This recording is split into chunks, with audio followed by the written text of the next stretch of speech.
Draco Malfoy and the Mortifying Ordeal of Being in Love. Written by isthisselfcare. Narrated by S.E.P. Chapter 2. Draco Malfoy, Genius Inventor. The Lumos dissipated harmlessly into Granger's robes, but her shock was nevertheless evident. "That was unnecessary!" she gasped, a hand at her chest. Draco made his way towards Granger's office with a bit of a saunter. "I promise you other spells wouldn't be so friendly." "No one's going to be casting unfriendly spells at me for no reason," said Granger, following him. "They don't have a reason now, but if your big breakthrough is as significant as Shacklebolt thinks, and when it gets out, then—" He turned to her again, his wand raised. She was readier this time and spat out a Protego. "Better," said Draco. "How's your resistance to the Imperious Curse?" Granger grew still, her hand gripping her wand. "If you cast that on me in my own laboratory, I shall drown you in sanitatum and enjoy the irony." Draco glanced above him. Every vial of sanitatum had levitated off the benches and was hovering over his head. In a real situation, he'd vanish the lot and blast Granger through 2 walls for the cheek. But nevertheless, it was an impressive bit of nonverbal magic. "I'll concede that your research is more or less safe, physically, from most wizarding intruders," said Draco. The vial settled back into place. "But it all lives in your head and can therefore be read, or tortured, out of you, or any of your staff. I'm the PI on the project in question. My staff consists of 5 undergrads and 8 graduate students, whose combined understanding of the project is probably 15%, scattered through 13 minds. They aren't much of a vulnerability." Draco gave her a hard look. "Then you're the vulnerability." She predictably looked offended. "How's your occlumency?" said Draco. The question was accompanied, of course, by a friendly bit of legitimacy. Draco was granted a clear view of Granger's perception of him at that precise moment. Tall, arrogant Ponce with good hair, and then he was mentally slapped out of her mind. He pressed a finger to the center of his forehead. This witch was making his brain sting. Meanwhile, Granger looked like she wished to double down and slap him in the material world for good measure. And wouldn't that just be a lovely throwback to their school days? "I thought we were assessing my laboratory, not me," said Granger, her eyes flashing to him. "We're assessing risk exposures," said Draco. "And it's quickly becoming obvious that your significant one. Is your home warded?" "Moderately. I can enhance it." "I'll enhance it," said Draco. "How do you travel?" "Flu, apparition. Those are trackable, you know. Broom?" "I detest flying," said Granger. Draco made a valiant effort not to curl his lip. What a terrible position to take! What a dreadful thing to hate! What a sad circumvention of one of the greatest joys of being magical! Granger fell in his esteem quite irredeemably. "Since when is apparition trackable, other than the trace?" asked Granger. "Top secret," said Draco, now in Granger's office. He rifled through the various stacks of paperwork and books, encountering again nothing but the highly specialized, utterly incomprehensible Muggle jargon, and no sign of recent developments, note-taking, record-keeping, or anything of the useful nature that might point him to the Granger's precious findings. There was another computer in the office, which Draco eyed with a resigned kind of vexation. How stupid to be flummoxed by a device that any Muggle off the street could probably operate. Perhaps he should have kidnapped the porter at the gate and brought him in to assist, statute of secrecy notwithstanding. He stared at the computer intimidatingly, waiting for it to confess its sins, but it merely offered him wobbly lines. As Draco snooped, scanned, and searched for interesting magical giveaways in the rest of the office, Granger pulled off her healer robes and dropped into the chair that Draco had occupied upon his first visit. She let out a sigh of unadulterated fatigue. Draco glanced at her, Muggle clothing again underneath. This time a long-sleeved top and some trousers that barely merited the name. More like opaque black tights, really. Was this decent public attire by Muggle standards? Shocking. He could see the precise outline of her calf and the exact shape of her knee. He didn't spend too long musing upon the foibles of Muggle fashion, however, as the witch herself was a bit of a concern. He could see now how thin she was, how her collarbone shadowed, and how her neck seemed too dainty to hold the mass of hair pinned upon her head. She was pale, peaky, and generally looked overdrawn.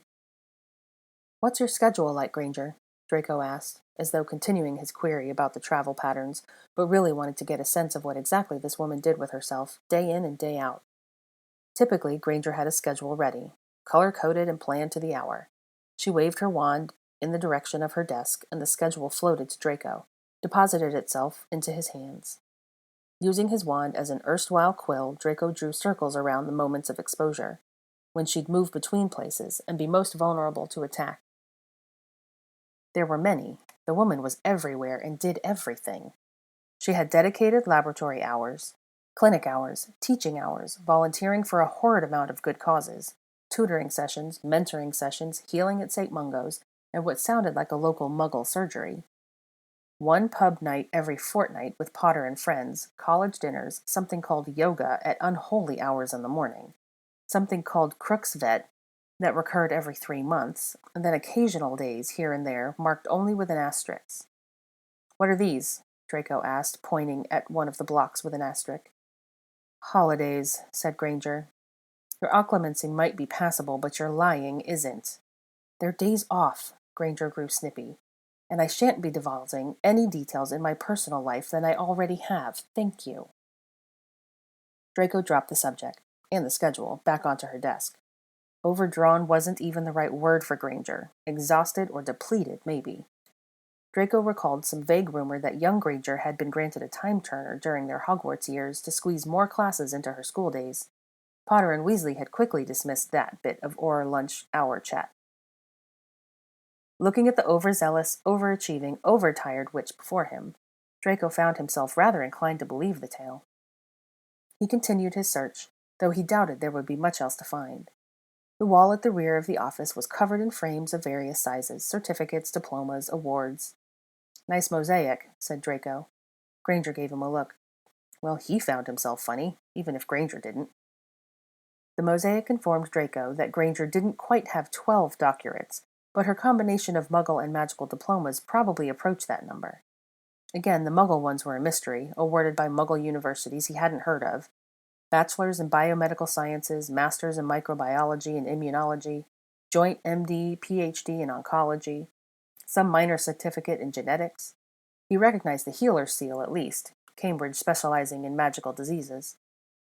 Her other magical certifications were a master's in transfiguration, Edinburgh with an earlier degree, just after the war probably, and a specialized study in healing, blood magics from the Sorbonne.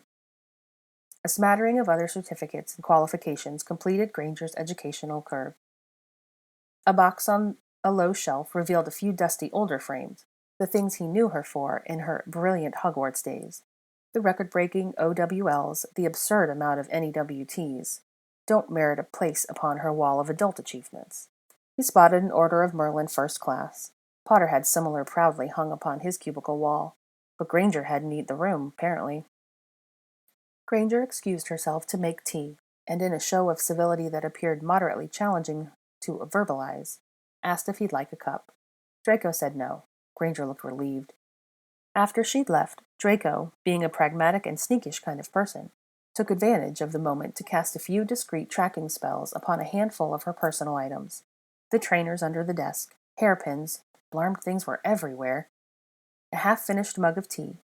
He rifled through the paperwork on her desk and found nothing of interest. Conference invitations, Muggle grant application results, notes from students, useless tat. The computer made a sound like a small ping. Draco turned to it. Its dark surface had wiggly lines, had challenged him to touch and die of electric shocks. Then Draco gasped and said, "Hang on!" "What?" said Granger, who had just re-entered the room. "This whole place is so Muggle-ish that I hadn't even thought to ask. But how are these computers working? We're in a magical building." "Oh, that," said Granger. She made what Draco presumed was meant to be a casual shrug.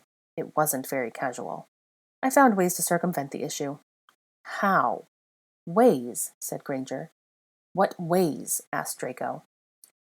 She stared at him as though assessing his worthiness for this knowledge. In the face of her open eye contact, Draco was sorely tempted to attempt legitimacy again.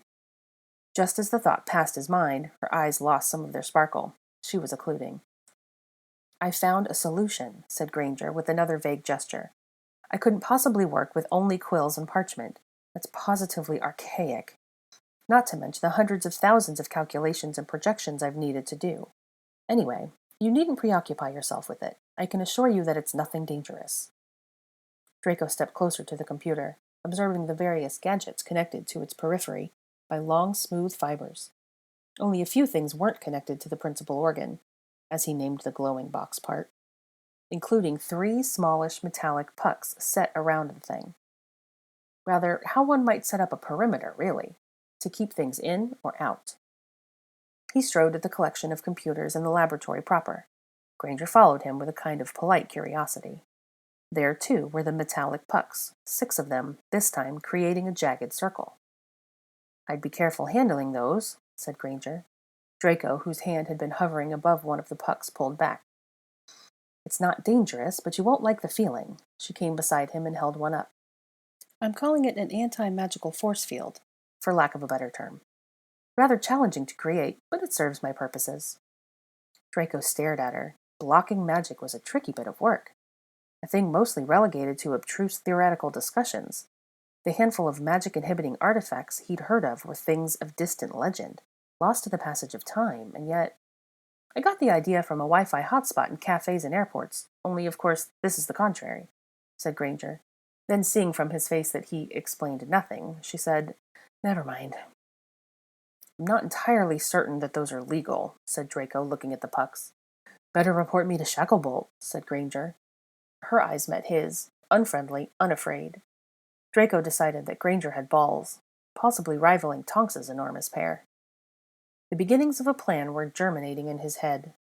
I need a copy of your schedule, he said, leading the way back to Granger's office. A quick duplicatus sorted that, paired with the protean charm to ensure that changes to her version would be reflected on his. Right. I shall prepare a tidy little report with some recommendations to ensure Healer Granger's continued safety and well-being, said Draco, scribbling out a few notes. I'm also going to see what I can do to reassure Shacklebolt that you're not going to be murdered tomorrow, and that I needn't be your minder on a daily basis. A relief for all parties, said Granger. Watch for my owl in a few days. Also, please stop giving him treacle tart. It makes him unruly. Understood, said Granger, looking only slightly abashed. Is the test over, then? Yes. Finally, said Granger. Then, because she was a normal, well-adjusted individual, she sat down at her desk to work some more. Draco saw that he had, for all intents and purposes, ceased to exist, and decided to show himself out without further ceremony. Mind the tile in the front of the door? Quicksand curse, said Granger absently. It was to catch the baddies on the way out. Saw it, Granger. Of course you did. A few exchanges with Shacklebolt ensued, during which Draco outlined his plan and convinced the minister that it was the correct approach, and that moreover no other approach would do because the principal would be too uncooperative. Draco studied Granger's schedule in quiet moments, puzzling over the asterisk holidays. His first thought was that the days were a personal indicator of some private thing. They were too scattered to be a reminder for her period.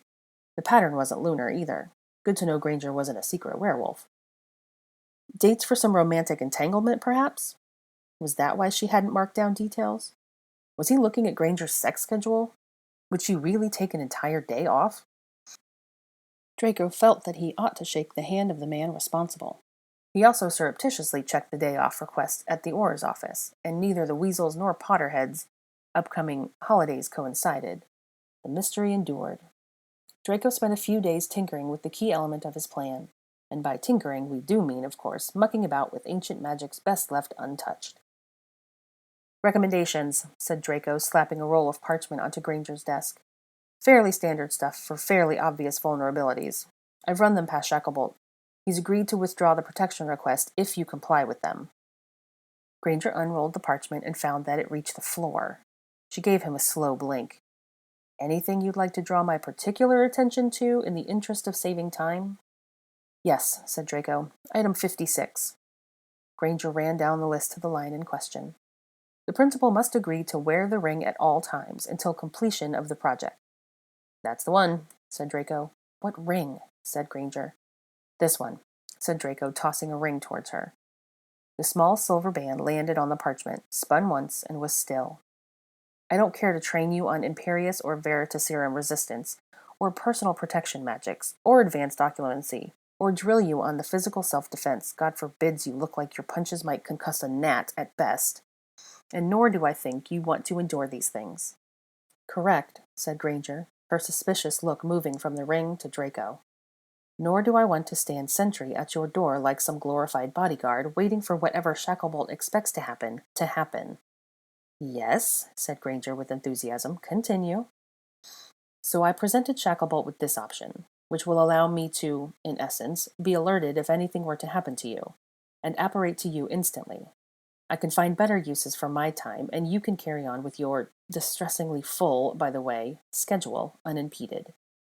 Draco waited to be praised for the simple elegance and the brilliant solution. Instead, Granger poked the ring with her wand. "It isn't going to kill you," said Draco. Granger met his eyes seriously. "My data set is admittedly rather small, but I saw the aftermath of the last piece of jewelry that Draco Malfoy handed out, and it was alarming. You'll have to forgive me if I don't immediately put this on. I'd like to analyze it." Yes, the Katie Bell incident. If Draco had any feelings, they would have been a little hurt, probably, by this display of mistrust stemming from the actions of an idiot boy being manipulated by the darkest wizard of the century, a decade and a half ago. But he didn't, so the point was moot. "I'm happy to see that you've got some self-preservation instincts," said Draco. He swept his hand toward the ring. "Analyze away." Granger cast a few revelation spells, which set the ring aglow with slow-rotating, translucent spellwork. "So, what's all this?" "Telling you would rather spoil the fun, wouldn't it? You tell me," said Draco. And with that, he settled back into his chair into a relaxed pose. Now it was his turn to watch her unpuzzle a thing. She flicked through the spells with some adeptness, quickly picking out the more critical ones. Draco supposed that diagnostic magic would come easily to her as a healer. She listed her findings. A locator charm, miscellaneous protective runes. Thoughtful, thank you. A distress beacon, heart rate monitoring. Now her lips quirked. "What's funny?" asked Draco. "You've invented a wizarding Fitbit." "I beg your pardon?" Unless he was misunderstanding, Granger was suggesting that his exceptional creation was a knockoff of a Muggle thing. What? "Never mind. What's this unfinished mess here?" asked Granger, holding her wand point to a ghostly green knot of arithmetic calculations. Draco felt his nostrils pinch. That unfinished mess was the result of many frustrating hours of work. "I haven't got around to finishing that yet." "What's it supposed to be?" "Port key. For moments when you couldn't apparate, or if you were trapped in an anti-apparition ward. I haven't worked out the calculations." Granger looked mildly impressed. Draco supposed that she was surrounded by the nation's greatest magical brains on the daily, and that he ought to be pleased that she was mildly impressed by a mere Auror's paltry creation. "An on-demand port key would be something," said Granger. "Portus is a pain in the arse of an enchantment," said Draco, trying to sound resigned, rather than sullen. "Have you ever thought of making more of these rings? You could monetize these easily," said Granger, holding the ring aloft. "Do I look like I need money?" asked Draco. Granger leveled a stare at him. Her back straightened. They had been dangerously close to lapsing into a civil conversation, and she seemed to have forgotten who she was talking to. She sniffed in lieu of responding. "Anyway, I can't mass-produce the ring." "Right," said Granger, weighing the ring in the palm of her hand. "Because this isn't just some trinket you put a few neat charms on." "No." "This is an artifact." "Indeed." "A family heirloom, if I were to hazard a guess." "Yes." Of course she spotted the concealment charm that made the ring look like a plain silver band.